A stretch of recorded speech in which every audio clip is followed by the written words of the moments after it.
बंजारन बहू। कमला एक बहुत स्वार्थी महिला है।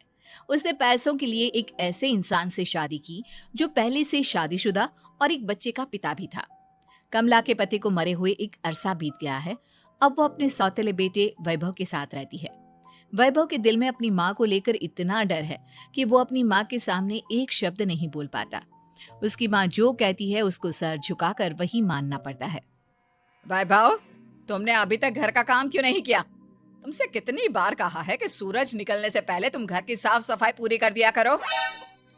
वैभव कुछ नहीं बोलता, चुपचाप सर झुकाए अपनी माँ की बात सुनता रहता है।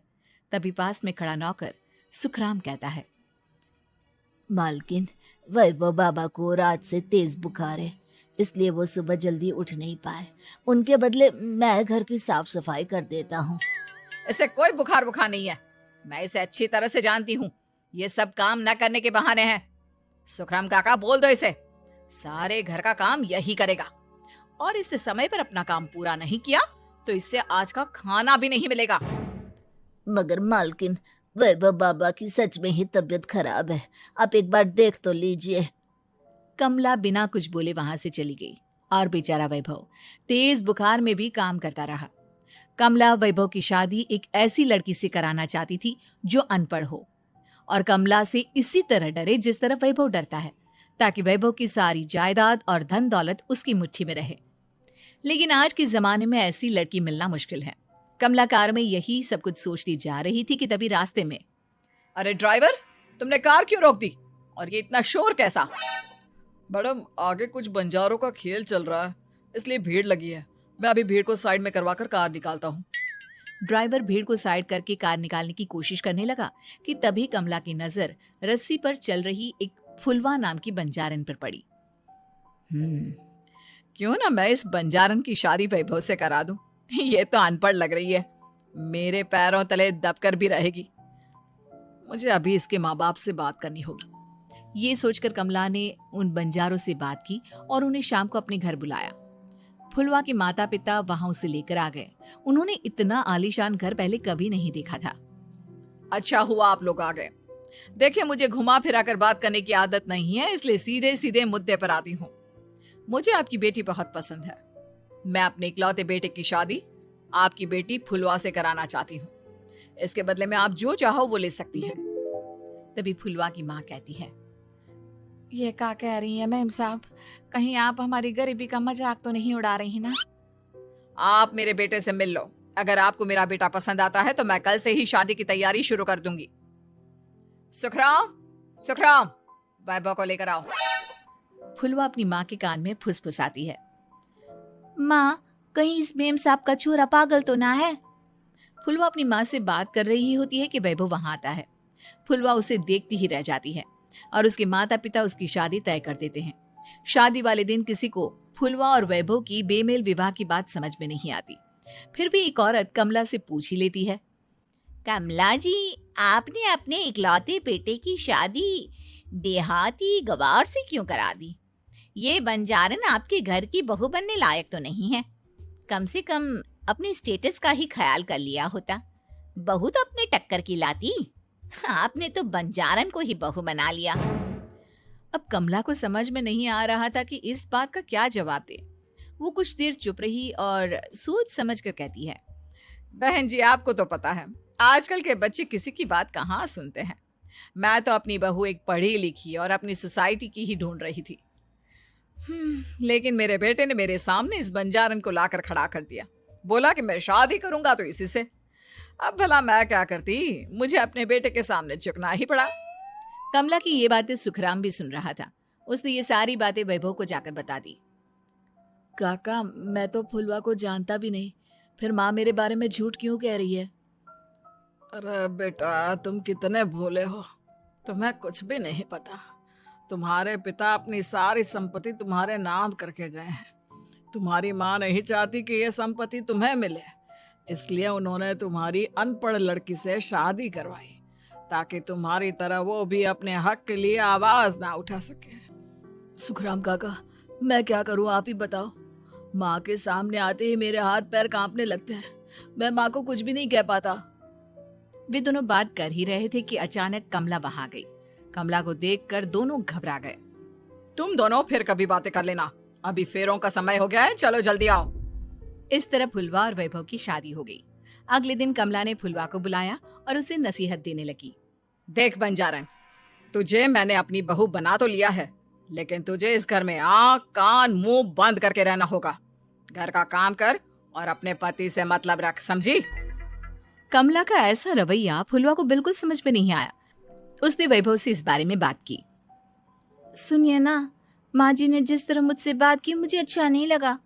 शादी से पहले तो वो मुझसे बहुत अच्छे से बात कर रही थी, लेकिन शादी के बाद उन्हें क्या हो गया? तुम ज्यादा मत सोचो, जैसा माँ कहती है वैसा ही करो। ये कहकर वैभव वहां से चला गया। अगले दिन वैभव को घर के नौकरों की तरह काम करता देख फुलवा को बहुत हैरानी हुई। फुलवा ने इस बारे में सुखराम काका से बात की तो सुखराम काका ने फुलवा को सारी बात बता दी। अब फुलवा को समझ में आ गया कि उसकी सास ने एक बंजारन को बहू क्यों बनाया। एक दिन वैभव घर का काम कर रहा था, तभी उससे कांच की प्लेट टूट गई। किसने गिराई ये कांच की प्लेट? वैभव को वहां खड़ा देख कमला ने छड़ी से उसे मारना शुरू कर दिया। उसके पैर में कांच चुभ गया और खून बहने लगा, लेकिन फिर भी कमला उसे मारे जा रही थी। ये देखकर फुलवा ने कमला के हाथ से छड़ी छीन ली और तोड़कर फेंक दी। बंजारन, तेरी इतनी हिम्मत, तूने मेरे हाथ से छड़ी छीनी? कमला फुलवा को थप्पड़ मारने ही वाली थी कि फुलवा उसका हाथ पकड़ लेती है। ओ सस माँ, मैंने मॉम की गुड़िया ना समझ लियो। बंजारन हो बंजारन, ईंट का जवाब पत्थर से देना जानती हूँ। आज के बाद मेरे या वैभव जी के ऊपर हाथ उठाने की सोचियो भी ना, समझी ससु माँ? ये कहकर फुलवा वैभव को लेकर वहां से चली गई। उसने वैभव के पैर पर पट्टी बांधी, उसके आंसू पोंछे। वैभव ने पहली बार किसी के दिल में अपने लिए इतना प्यार महसूस किया। अब फुलवा वैभव का हर काम में हाथ बटाती, उसका बहुत ख्याल रखती। इस तरह दोनों बहुत ज्यादा नजदीक आ गए। वहीं दूसरी ओर कमला सारी जायदाद अपने नाम करने की साजिश करने लगी। और एक दिन, वैभव, वैभव, जल्दी बाहर आओ। कमला की आवाज सुनकर वैभव और फुलवा अपने कमरे से बाहर आ गए। जी माँ, आपने बुलाया? ये ले, इन कागजों पर साइन कर दे। वैभव कागजों पर साइन करने ही वाला था कि फुलवा वैभव के हाथ से पेन छीनकर कहती है, ना वैभव जी, आप इस पर हस्ताक्षर नहीं करेंगे। आओ बंजारन, मैं तुझसे बात नहीं कर रही। ये बात मेरे और मेरे बेटे के बीच की है। चुपचाप पेन दे दे, नहीं तो तेरी खाल उधेड़ लूंगी। सस माँ, बंजारन की खाल इतनी भी ढीली ना होवे कि कोई भी उधेड़ लेवे। जो यकीन ना आता हो तो देख ले उतार के। और हाँ, बंजारन जरूर हूँ, पर अनपढ़ ना हूँ। मन ने भी पता है कि किसी भी कागज पर साइन करने से पहले उसे अच्छी तरह पढ़ लेवे हैं। पेन देती है या नहीं? ये कहकर कमला फुलवा को मारने आई तो फुलवा ने कमला को धक्का दे दिया और वो नीचे गिर गई। कमला डरकर वहां से भाग गई। अब फुलवा ने वो कागज उठाए और वैभव के साथ सीधा वकील के पास चली गई। वकील ने वो कागज देखी और फुलवा को बताया, वैभव के पिता की सारी जायदाद और संपत्ति वैभव के नाम है, लेकिन वैभव की सौतेली माँ इस संपत्ति को अपने नाम कराना चाहती है, इसलिए इन कागजों पर वो साइन करा रही थी। तो अब हमें क्या करना चाहिए वकील साहब? वकील ने फुलवा और वैभव को सब कुछ अच्छी तरह से समझा दिया। अब दोनों घर पर पुलिस को लेकर पहुंचे। कमला पुलिस को देखकर घबरा गई। पुलिस ने कहा, आपके नाम की कंप्लेंट हुई है, आपको हमारे साथ थाने चलना होगा। कंप्लेंट? कैसे कंप्लेंट? आप अपने सौतेले बेटे पर बहुत अत्याचार करती हो, धोखे से सारी जायदाद अपने नाम करा रही थी।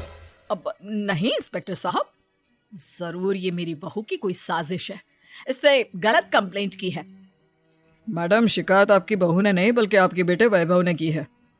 कमला वैभव का नाम सुनकर दंग रह गई।